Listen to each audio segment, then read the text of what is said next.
Good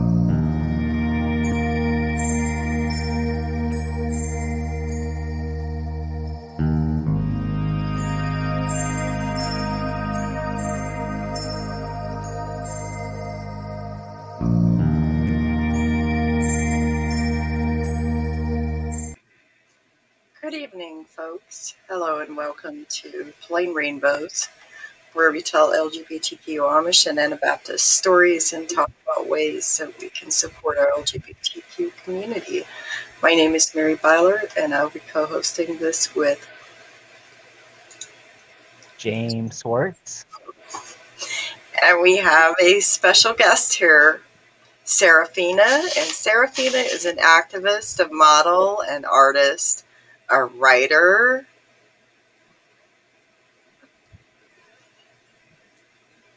and I think she's also a camp star. I am. Are you there, James? I am here. There's a bit of a lag. And so yeah, I Oh. wanted to jump in and let everyone know that Seraphina and I both go way back. We ran in different circles, but we're from the same small town in Michigan, southwestern Michigan.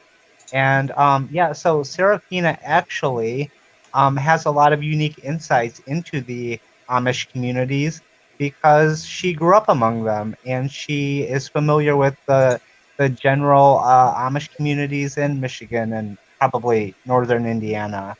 So I thought I would start in Seraphina and ask you if you had any memories or some Amish memory that you would like to first off share with our viewers, something that comes to mind. Well, like I was saying, as a kid growing up, I always kind of had was always brushing elbows with the Amish community, but not so much integrated in any way, shape, or form to the point where I really seen the inside of it. But as a kid, spending a lot of time in the outdoors, hunting and fishing and doing things like that, I did run into a lot of Amish folks. Again, always had a lot of respect for the Amish community. And as a young adult, I did work with them in manufactured housing and RV manufacturing in Middlebury, Indiana, and other surrounding areas of Sturgis growing up, and did have some interpersonal experiences with the Amish community. So, what did you think about like the Amish community, like your experience? You're looking at them, you're interacting with them. Well, I mean, essentially, I always knew that we were the outsiders of the Amish community, as being, obviously Sure. Not part of the community. But I did always, again, had a lot of respect because number one, I was a crafts person, and I worked with them, and they were wonderful craftspeople, and then they were hard workers, and they were dedicated to what they did. But I did also know and always did understand that we were, when it came to our ideologies and perspectives on what quote unquote morality was, that was much different.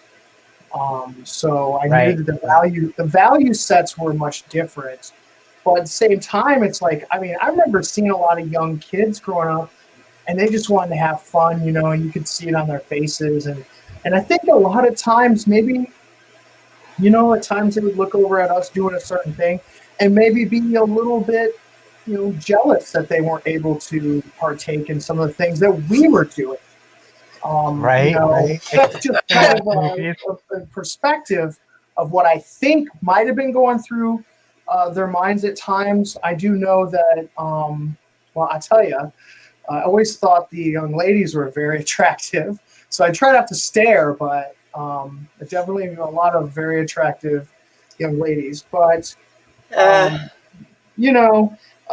overall, I mean, they were very good people for the most part on the outside. From what I could see.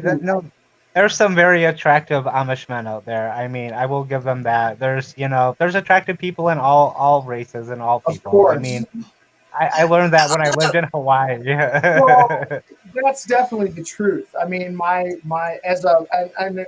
keep in mind, I'm a pansexual, polyamoric, transgender woman. So that leaves a lot of doors open for me to be attracted to people. So attracted to many So different kinds of people. let's get into however much you'd like to share with our viewers about your journey. Um, Again, Okay. starting off, we were both in small town, the Midwest, Yeah. which can be a very homophobic place, Oh, and also that's an very. understatement, right? The homophobia is off the charts, right? So growing up, okay, and then let's talk about um, like early realizations that I had that I was different than everybody else in the sense of gender. Um, when I hit puberty, um, I really wanted to be a woman and to have sex with women. That's what I wanted to do. And I was like, does that make me gay?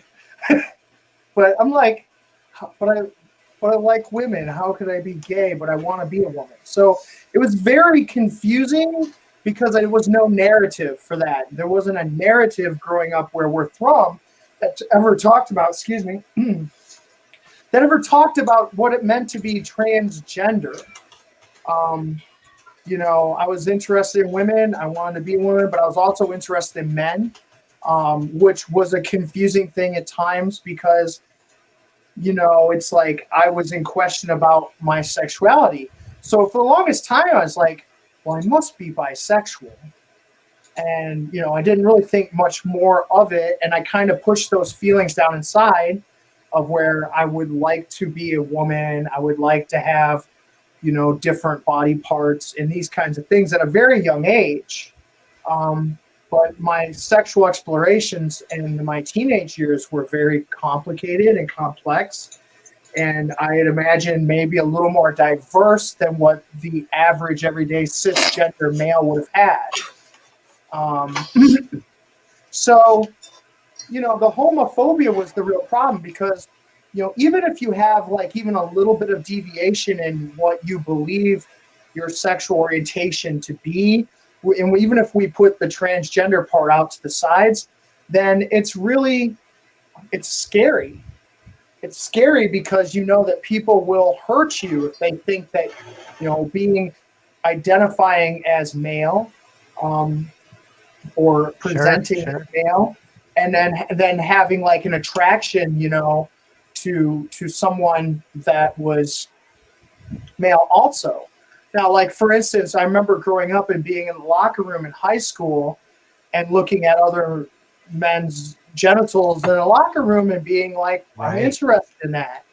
But then I never felt like I was gay. And I just Mhm. kind of like my whole life because I liked women so much, I was like, Right.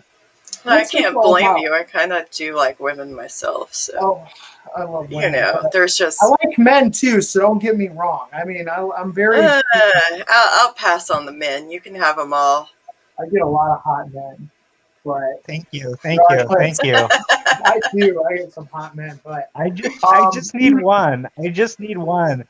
And you know what? Detroit has not come through for me yet. So see, I got it made can't wait right. to I see how have this a turns beautiful wife, out. and I'm in a lesbian marriage, but I have maintenance men, so that works out. Just keep them on the side, you know, and and so I mean, let's go back to that. So the weird part is when I look back at that now, from the perspective I am now, and how much I really am attracted to men and attracted to women, and think back on that moment in the locker room where I'm staring at this really tall, attractive male figure in the locker room with a very large member, and I'm like really uncomfortable at that moment. But now I look back at it from now, and I'm like, well, shit, that makes a lot of sense now. I was like, well, it wasn't gay at all. You were in the wrong fucking locker room, you know. Mm. So that, and then even if I was in the other locker room, I'd have gotten more trouble. Regardless, but no, it's something that's been expressed in my personal life, of who I am since I've been very very young. So it isn't something like trans people. They don't just decide one day, well, that sounds like a fun, trendy thing to do. I think I'll transition. No, no, no, no, no. Because it's a pain, number one, and it's a journey, and it's a lot of work, and there's a lot of negative things that can happen to you during transition. It can be dangerous, you know. So it isn't something that we're doing for recreation here. Um, Absolutely, absolutely. this is a journey. So and I guess the story is that because there was where we grew up, James, there was never a narrative for my life. I spent, you know, almost 40 years presenting masculine when I was actually female. Um, so there's a Hmm, hmm. tragedy to that, in the sense of a lot of lost time when I could have spent my time being the person that I was supposed to be instead of being this, you know, very dramatized masculine or hyper masculinized character that I was portraying my entire life to try to fit into the mold that someone else has set out for me to fit into. And I have a friend who's transgender, and she's very beautiful. And I think she just turned 72. And she was in the closet for 60 years. And she's got stories. And me and her, when we talk, we describe this. Um, we describe it as it's like you don't know usually. It's like you're putting a square peg in a round hole all the time. It's like, well, I'm supposed to go over here and do this for a living. So you go do just this for a living, and you're like, but, you know, what if I'm good at this? You know, maybe I want to, like, instead of, you know, building RVs, maybe growing up, maybe I would have been better at it being a designer or, you know, doing makeup, for instance, which I became very good Right. at. And I can't think of how that would tie into like the Amish is because they're trapped in the Amish community and they're also unable to really express themselves. Like Well, what if I could just ask, what advice would you give to, someone that's transgender and in the Amish community? I mean, that's an additional obstacle that they have to overcome. I it's a get you. tough one. It's a tough one. It's simple like this, okay? Um, if I was and if I was going to truly consult someone in the Amish community and they were truly transgender, the first thing I would say is you need to be sure, okay? Because you don't want to like start transitioning and then there are folks in our community that start to transition. They realize maybe they weren't quite sure, so then they do an untransition. We don't want that to happen. So you want to be sure. So the best thing to do is you want to see a psychologist, a really good psychologist that specializes in transgender folks. So they can help you work Oh, through that. And quick interjection here. Right? sure. Okay, let me just also clarify that when Seraphina is talking about seeing a psychologist that specializes in transgender folks, I'm not referring to, and I don't believe Seraphina is referring to anybody that is necessarily trying to convince you to never transition No, or no, no, no, no, no, no, like no. any of those types of therapies. No, no, no, no, no. So that no, not that. We don't want to talk about conversion therapy, okay? Conversion therapy should never be an option. The simple thing is this. You have to go and this is your journey, okay? It doesn't matter what community you belong to. It doesn't matter what kinds of family ties you have. If you truly believe in your heart that you're transgender, you have to do everything in your power to become the person that you need to be to survive. And if that means exiting the community that you're in, if that means cutting off your family members, if that means cutting off your friends, if that means never talking to anybody ever again as long as you live, then do it because that's what you're going to have to do. I cut my mother out of my life about a year into my transition. She wouldn't accept my transition, and I wasn't gonna. And anytime I ever got in a position where someone was going to dead name me, where someone was going to misgender me, I put them at a distance. Now I cut my mother out because she told me basically that she would have rather me let her die than ever told her that I was transgender. And at the time, I just explained to her that I was queer. because she didn't even have a narrative for transgender because James, she's from where we're from. But she told me that, so I did. I cut her out of my life. And then last year in January, she died of cancer without me ever seeing her again. Now, that's a tough one. Did I love her? Yeah, I did. I like to remember her the way I remember her, not necessarily, with the complications of her misunderstanding who I really am. And without the acceptance of understanding who I really am, you cannot condone people to be in your space that are not going to be affirming to who you are. Okay. And that goes with not just transgender folks, but it goes with gay, lesbian, and bisexual folks too. You can't have people in your space all the time that are unaffirming who you are. There is no options here. There's no option. I didn't have an option. I mean, if I had an option, I tell everybody the same thing, right? If I had an option, I kept my male privilege. That would have been cool, right? I tell everybody the same thing. Like, I gave up male privilege. I gave up $150,000 a year job. I gave up jacked up trucks and motorcycles and a bunch of badass dude friends who fist bumping me every weekend and drinking beer and hitting elbows to go through this. I didn't do this for fun. This was the only option I had. This was it. This was the option. And I had to make the option work. I have a question.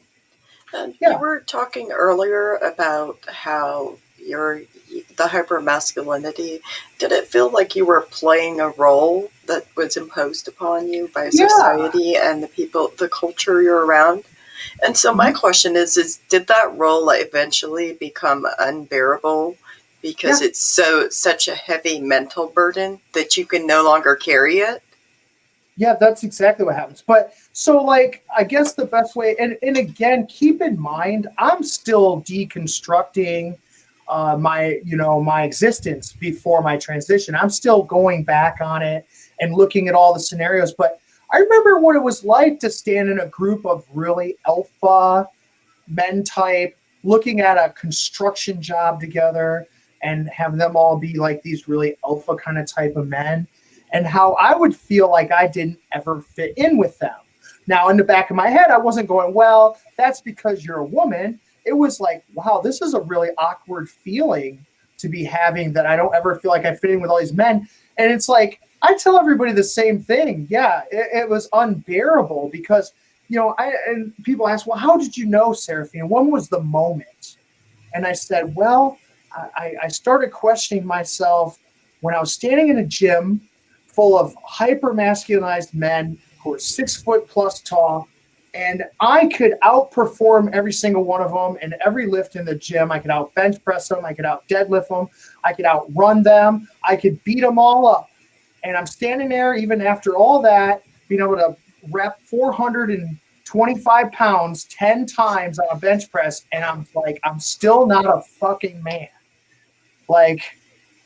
Right. Because you never were. That's literally the thing that people don't understand. That's a moment, though. I spent 20 years in the gym, trying to be a character that wasn't who I was. And then that day came, and I was like, what do I do, And then I started giving into it, and I was scared. But I had my wife there. So what I guess my advice for people who are in an Amish community that are transgender with the state of the ideology and the doctrine of that community, I say you have to get the fuck out. That's what I would say. You have to get the fuck out. Right. That's what I can say, James, because you know better than I do. They're not going to change tomorrow. No, they're quite frankly very similar to where they were 200 years ago.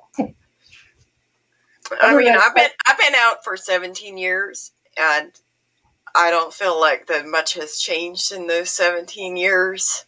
No, because it resists change. That's what the patriarchy does. That's the reason why you see that in our environment, our political environment, you see these conservative Republicans that keep spouting off the same rhetoric because it's the only rhetoric they have. And here's the thing. They could try all they want to get rid of the transgender people. We're not going anywhere. We've been here for 2,000 years.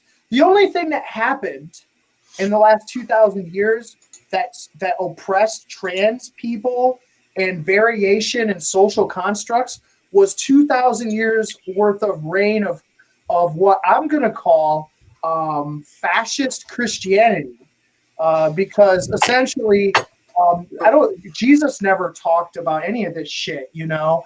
The doctrine of the church was hijacked by a bunch of pissed off white dudes, and they decided that they had to use it to their ends to keep the status quo of the men in control. Which is exactly why they pick and choose certain things from the Bible. Like, you know, they don't actually follow like Jesus's teachings. Well, they I mean, they cherry pick. If you go back to the gospel and Christ is standing there and the Pharisees walk up and they're like, "Oh, we're going to stone this whore to death right now." And Jesus walks in front of them and says, "Well, I'll tell you what, whoever here doesn't have any sin in their lives, you go ahead and cast the first stone." And they all drop their rocks and walk away.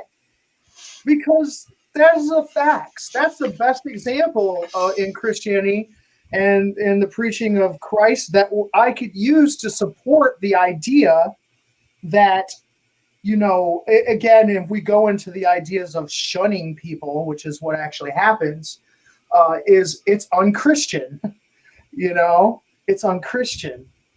And if Amish people really very want to be unchristian and about transgender folks, what's that? I'm sorry. It's very unchristian and it's very Catholic. You know, the Amish are basically disgruntled Catholics. And you know what I'm thinking of is the indigenous people, the Two-Spirit Native American that have, you know, transgender gender. I mean, goes way beyond our modern society. Well, and then let's be careful about the Two-Spirit thing. Just I'll chime in on that. Two-Spirit people are different than transgender people. But yes, so the Two-Spirit is a good example of I should say gender diversity existing in prehistory. Gender diversity exists in prehistory. If you go and you look, and anybody that studies anthropology and sociology, and by the way, I do have a few degrees in those areas. You study anthropology or sociology.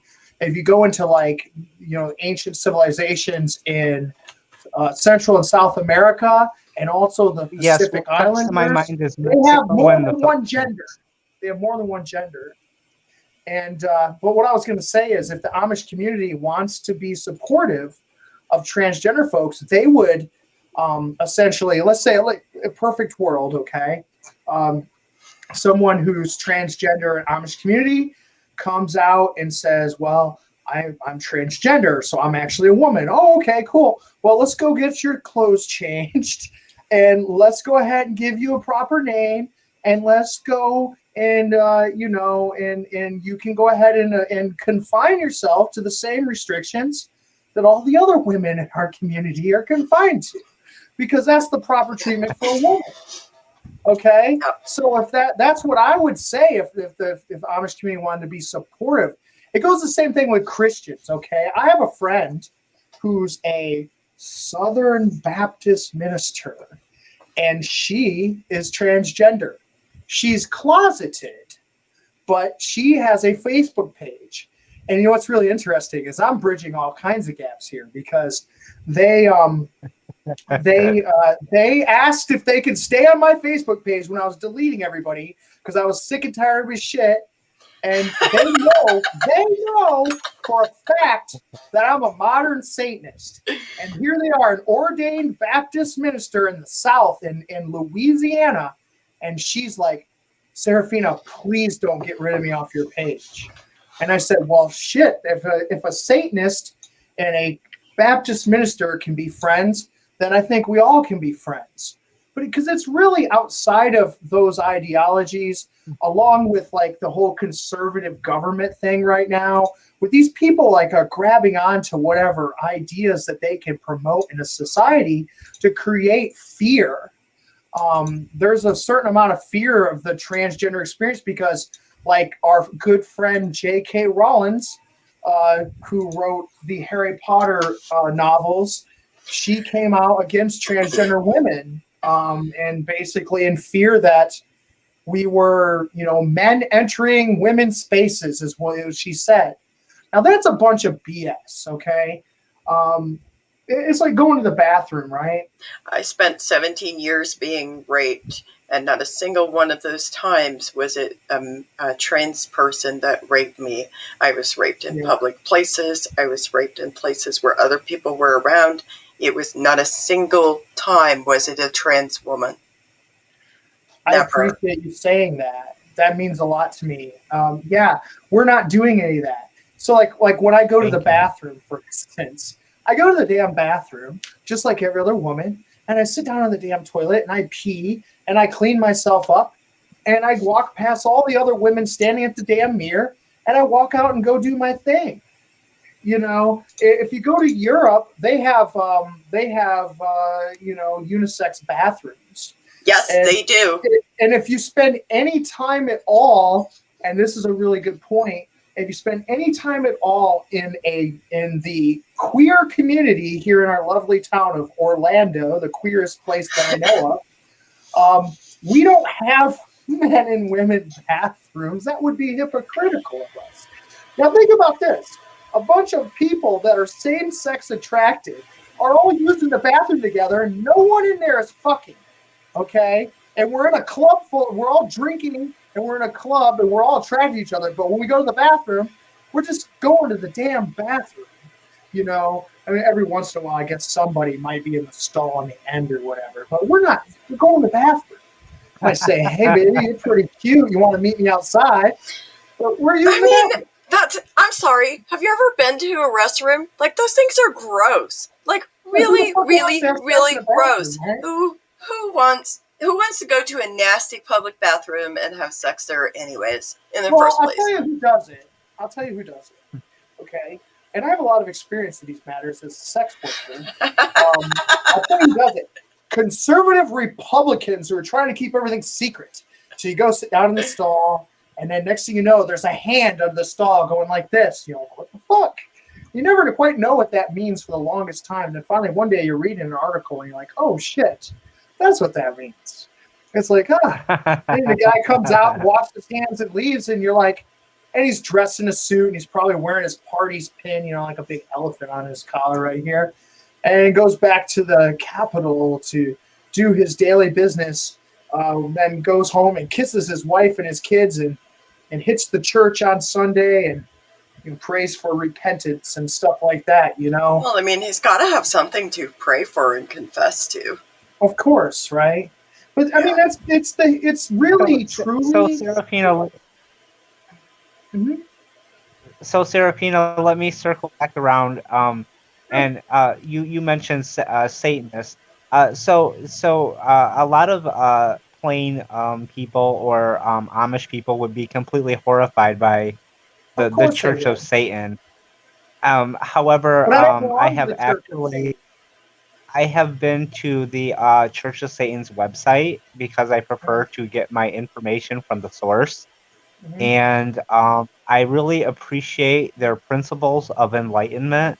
And I think they're a really important reminder of separation of church and state in this country. Well, that's exactly right. So I actually belong to the Satanic Temple, which is different than the Church of Satan. Church of Satan was that's right. Okay, let me clarify. I believe it was the Satanic Temple. Yes. Yeah, and essentially, the Church of Satan is they're atheist. So we don't believe in a what's the word for it? A divine or a higher power, deity, if you will. Right. They don't actually believe in Satan. Okay, but what we do is we believe in polarity in our government if we're going to represent religion. So essentially, what they do is whenever someone's trying to put up one of the things that they do is someone will be trying to put up the 10 Commandments on a public property where like a courthouse or something. or maybe a Capitol or something somewhere. Right, So right. they show up with a 8-foot statue of Baphomet and say, well, if you're going I to put believe that this there, happened in Detroit, maybe at some point. it happened in Detroit, it happened in like Kansas or somewhere, a bunch of places. But they drive around with this giant statue of Baphomet, and as soon as they're trying to put it there, they keep track of it. And well, if you're going to put that there, we're going to put this here, and then they never put them up.